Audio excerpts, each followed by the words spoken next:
नमस्कार साथियों, स्वागत करते हैं आपका अपने YouTube चैनल रावत मुर्रा डेयरी फार्म पर। साथियों, जो आज की वीडियो है वो है पशुओं में टीकाकरण। टीकाकरण क्यों ज़रूरी है, क्या महत्व है, पूरी जानकारी इस वीडियो के माध्यम से लेंगे। तो चलिए साथियों, वीडियो शुरू करते हैं। किसी प्रकार की पशु रखने की सोच रहा हो तो वो सबसे पहले आपको उसके नेगेटिव पॉइंट पता होना चाहिए कि भाई मैं ये चीज़ कर रहा हूँ तो इससे ये नुकसान हो सकता है, नुकसान को कैसे बचाया जाए। प्रॉफिट के तो सब सोचते हैं कि दूध 10 किलो की लिया है तो 12 किलो कैसे होएगा। आस पास पूछ लेंगे, कैल्शियम पिला दीजिए, पेड़ की कीड़ों की दवाई भी दे दी, खाली बिनोला बढ़िया चाट दे तो पशुओं में टीकाकरण करता है, उसके ऊपर आज का टॉपिक है। तो हम जो है घर में गाय हो, भैंस हो, भेड़ हो, बकरी हो, सूअर हो और फिर बाद में हम कुत्ते भी पालते हैं। तो मेन तो डेयरी है, ये डेयरी ट्रेनिंग। लेकिन पशु हम घर में रखते हैं तो मैं उसकी भी थोड़ी सी आपको जानकारी दे दूंगा लास्ट में।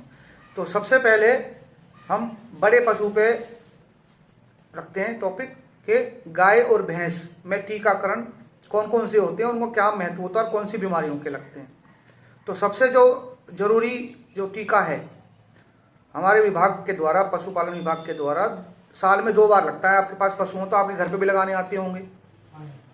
पहले जो था गलघोटू बीमारी का अलग टीका लगता था और मुंहखुर या बांग जिसको कह देते हैं उसका अलग टीका लगता था। अब क्या है, अब सरकार ने अब बार बार पशु के टीके लगाने के लिए हमारा भी काम कम हो जाए और पशु मालिक भी परेशान ना हो, क्योंकि जो टीका लगता है कई बार पशु की इम्यूनिटी कम होती है। इम्यूनिटी मतलब अंदर जो बीमारियों से लड़ने की गतिरोधक क्षमता होती है ना, कभी हर आदमी की, हर पशु की अलग अलग होती है। तो टीका लगने से कई बार पशु जो दूध दे रहा है वो थोड़ा बहुत उसका कम हो जाता है।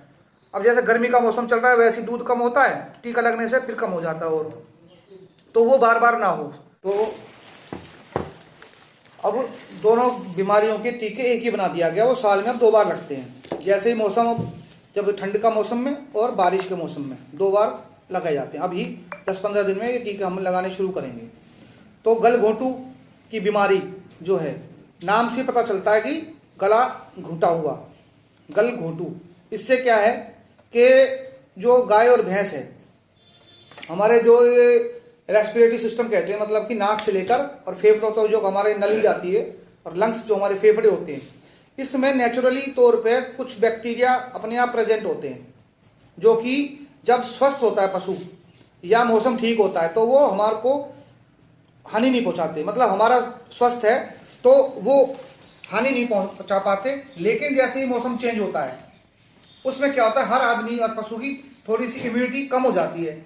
अब हम कितने बैठे हैं, किसी के तो अब नॉर्मल कपड़े पहनेगा तो भी ठीक रहेगा, लेकिन कोई पूरे गर्म कपड़े भी पहन के रखता है तो किसी के खांसी, किसी के जुकाम, या बच्चों के लगा लो, हर घर में किसी के ना किसी के मुंह होगा। और घर में रहने वाले वही खाना पीना सबका, लेकिन बॉडी सबकी अलग अलग होती है, ऐसे पशुओं की। तो जैसे मौसम चेंज होता है वो बैक्टीरिया जो है वो पशु के ऊपर हावी हो जाते हैं और उसमें वो गलघोंटू की बीमारी हो जाती है। उसमें क्या होता है कि जो सांस की नली है उसके अंदर वो सूजन पैदा हो जाती है, तो अंदर का जो रास्ता है वो कम हो जाता है, सिकुड़ जाता है। सूजन की वजह से अंदर से सूजन होती है तो रास्ता कम हो जाता है हवा के लिए, तो वो सांस लेने में उसको प्रॉब्लम आती है। तो वो सांस जब लेती है तो एक तो आवाज़ आती है घर घर की, नाक खुला लेती है। कई बार जब ज़्यादा सीरियस केस होता है तो ये गला भी सूज जाता है, नीचे से सूजन आ जाती है गले में भी। उससे क्या है, सांस यही एक ऐसी चीज़ है जिसको हम अगर 30-35 सेकंड या 1 मिनट ना मिले तो एक मौत, और कुछ भी ना मिले तो आदमी 1 दिन 2 दिन, पानी ना मिले तो 2 दिन जिंदा रहे, खाना ना मिले तो 5-7 दिन तक भी जिंदा रह सकता है, पानी मिलता रहे तो ये चीज़ें हैं। लेकिन सांस ना मिले तो मौत हो जाती है। ऐसे ही सांस ना मिलने के कारण उसकी मौत होनी निश्चित है अगर समय पे इलाज ना करवाया गया। लेकिन अगर टीका लगवा लिया गया उसका, ये गलघोंटू का, तो वो बीमारी नहीं आती थी। उसके साथ साथ मुंहखुर की भी बीमारी है ऐसी।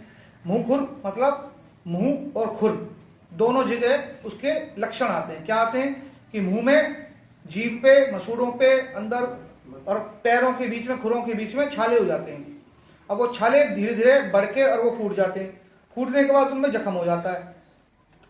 पैरों में तो जख्म होने के बाद मक्खियाँ वगैरह बैठ जाती हैं, क्योंकि मुंह में तो मक्खी बैठ नहीं सकती। उसमें क्या है, छाले पड़ने के बाद पशु जब करता है नीचे मुंह तो राल टपकती रहती है, पानी निकलता रहता है मुंह से, जिसके कारण छालों के कारण पशु जो है खा नहीं पाता, पी नहीं पाता। अब खा नहीं पाएगा, पी नहीं पाएगा तो दूध कैसे देगा, कमजोरी आती चली जाएगी, पशु चल नहीं पाता, लंगड़ाता है, ठीक है ना। तो और उसमें मक्खियाँ बैठनी शुरू हो गई तो उसमें कीड़े पड़ जाते हैं, पता नहीं चलती जल्दी। हर रोज कौन देखता है खुर पशुओं के, जब कोई दिक्कत होती है, जब लगता है कि भाई पशु की दिक्कत हो रही है चलने में, उठने बैठने में, तो अभी उठा के देखते हैं क्या दिक्कत है। ऐसे ही जब पशु निहार विहार कम खाना शुरू करता है, जब ही हमें पता लगता है भाई पशु बीमार है, नहीं तो नॉर्मल पता ही नहीं चलता है। आदमी तो बता देता है मेरे ये प्रॉब्लम है जी, मेरे बुखार हो रहा है, पेट में दर्द है। पशु से तो ये पता लगता है भाई निहार पानी छोड़ दे, तो उसमें निहार पानी वो छोड़ देता है, जिससे पशु दूध देना कम कर देता है। और फिर वो जो है आपका ट्रीटमेंट जो है में पैसे लगते हैं, उसका नुकसान। जो पशु दूध दे रहा था वो खत्म हो जाएगा जब निहार विहार नहीं खाएगा ढंग से, तो डबल नुकसान हो गया। तीसरा नुकसान आपको टेंशन, एक आदमी चाहिए घर में। अब पशु अगर बीमार ना हो, स्वस्थ हो, तो आप दूध निकाल के कहीं जा भी सकते हो, दोपहर में आ गए देख लिया। लेकिन बीमार पशु है, क्या हो जाए क्या नहीं हो, तो आपको भी चिंता रहती है उसकी, तो नुकसान ही नुकसान है। लेकिन टीका लग जाएगा तो नुकसान नहीं होता, इसलिए ये टीका लगवाना जरूरी होता है। टीका लग गया तो ये बीमारी फिर नहीं आती है। वैक्सीन का मतलब ही यही होता है कि जिस बीमारी को आपने वैक्सीन लगवा ली वो बीमारी फिर उसमें नहीं आती।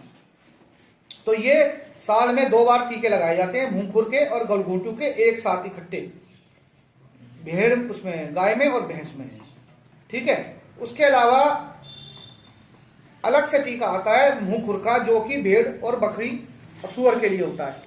वो भी सिर्फ मुंह खुर का टीका आता है, वो भी हमारे पास आता है, उसमें भी आपको वो लगवाना चाहिए। सूअर में और भेड़ बकरी में गलघोंटू नहीं आती, लेकिन मुंह खुर आ जाती है, तो उसमें भी वो बीमारी होती है, तो उसका भी टीका अगर लगवा लोगे। अगर कोई भाई रखता है अपने पास भेड़ बकरी, कोई पालता हो, या तुम्हारा आस पड़ोसी या भाई बंद कोई जानते हो कि भाई वो रखता है, तो उसको बताना कि भाई ये बीमारी के टीके हमारे पास आते हैं, अपना नाम लिखवाए। वैसे तो हम हमें जहाँ तक पता होती है तो हम वहाँ तक लगाते हैं, लेकिन कई बार लोग गाँवों में जैसे खेतों में रहते हैं, सूअर पालन जैसे खेतों में करते हैं, आसपास में नहीं करते, अपने मोहल्ले में जिसने ज़्यादा पशु रख रखे हैं, तो पता नहीं चलता कई बार खेतों में किसने पाल रखे हैं। तो जिसको पता चले और जिसको नॉलेज ना हो, तुम्हें पता भी, ये ट्रेनिंग का मकसद यही होता है कि तुम तो सीखो ही, तुम और भी लोगों को बताओ कि भाई ये हम सीख के आए हैं, ये बीमारी तुम हो सकती है, तुम इसके लगवाओ। तो मुँह खुर के किसी ने भेड़ बकरी और सूअर रख रखे हो तो उनको बताना कि भाई ये हैं, और लगवाने जरूरी, क्योंकि बीमारी आ गई तो ये दो मैं तुम्हें नुकसान बताया ये होगा, और पशु की मौत तक भी हो सकती है। तो एक बीमारी तो इसमें हो गई, इसमें गाय भैंस में और भेड़ बकरी में। अब भेड़ बकरी में 2 प्रकार के टीके और लगते हैं, एक को कहते हैं एंटेरोटॉक्सीमिया, ETV वैक्सीन होती है, ये सिर्फ भेड़ों में लगाई जाती है। इसमें क्या होता है, आंतों में इन्फेक्शन हो जाता है, दस्त लग जाते हैं। जब कटाई का मौसम होता है अनाज की, तो ये क्या करते हैं, जब अनाज उठा लेते हैं, भूस भूस बना लिया, तो पीछे जब ये रेवड़ चढ़ाने ले जाते हैं तो उसमें घुस जाते हैं खेत में, उनसे वो खेत में वो खाते हैं ज़्यादा पेट भर के और एक्सेस में। भेड़ और बकरी ऐसा है कि वो आप छोड़ दोगे तो झिकेंगे नहीं, वो खाते रहेंगे। उससे क्या है कि जो पेस्टिसाइड जो हमने वो छिड़का था उसमें कुछ रह जाते हैं, उसके छिड़काव के असर, उसको खा के उनके अफारा बन जाता है। अफारा बन से दस्त वस्त लग जाते हैं, और अफारा इतना बन जाता है कि अगर समय पे इलाज ना हो तो अफारा बनने से जब हमारा पेट फूलता है तो लंग्स के ऊपर वो हमारे बीच के अंदर एक होता है पर्दा, जिसको हम डायफ्राम कहते हैं, नीचे पेट, बीच में पर्दा, ऊपर हमारे सारे इंपॉर्टेंट ऑर्गन्स, मतलब कि फेफड़े और दिल, जो हमें बचाव करते हैं। इसलिए ये छाती इसलिए बनाई गई है क्योंकि ये इतनी नाजुक चीज़ है, ये पसलियाँ जो है ना, इसका बचाव के लिए बनाई गई हैं। पेट क्यों नहीं बनाया गया, नेचर ने अपने आप ही सबको शरीर को, मतलब कि उसको भारी किसी भी नुकसान से बचाव के लिए दी गई है चीज़ें। तो बीच में पर्दा होता है जो कि पेट को और छाती को अलग करता है। अब जब पेट में गैस बनती है तो छाती के उस पर्दे के ऊपर जोर पड़ता है, उस पर्दे के जो जोर पड़ता है तो हमारे फेफड़ों के ऊपर जोर पड़ता है, सांस लेने में दिक्कत आती है। तो जैसे मैंने बताया गलघोंटू में, ऐसे ही उसमें भी मौत हो जाती है भेड़ की। लेकिन टीका लगवाया जाए समय से तो वो बीमारी नहीं होगी। उसके अलावा बकरियों में एक बीमारी होती है PPR, इंग्लिश में लंबा नाम है पेस्टिडिस्पिटाइटिस रूमिनेंट। इसमें क्या होता है, बकरियों के अंदर सर्दियों के मौसम में खासकर मुंह में काले काले जैसे छाले हो जाते हैं, काले काले धब्बे बन जाते हैं, मुंह में, जीभ पे, अपना मसूड़ों पे, नाक से बहुत ही गाढ़ा तरल पदार्थ निकलता रहता है, बुखार बहुत तेज हो जाएगा, दस्त लग जाएगा, आंखों में गीड़ आनी शुरू हो जाएगी, आंख चिपक जाती है उसमें, मुंह के ऊपर जो ये होता है ना, इसके क्या कहते हैं उसको, जो मुंह और नाक के ऊपर बाहर की खाल जो काली काली होती है, ये सूखने लग जाती है, इसके ऊपर भी छाले पड़ जाते हैं, जख्म हो जाते हैं, पशु खा नहीं पाता, पानी नहीं पी पाता, तो ये उससे फिर वही दिक्कत इसकी दूध भी देने में, या फिर कई बार ज्ञापन है बकरी वगैरह तो उसमें बच्चा भी फेंक देती है। लेकिन टीका लग जाएगा तो नहीं होगी, और उसमें फिर आपको वही नुकसान, बेचारा गरीब आदमी जो 10-20 भेड़ बकरी जिसने रख रखी है, एक भी मर जाती है तो आज के टाइम में 8-10 हज़ार रुपये की कीमत है, उसके लिए तो वही बहुत होती है 8-10 हज़ार रुपये, ठीक है ना।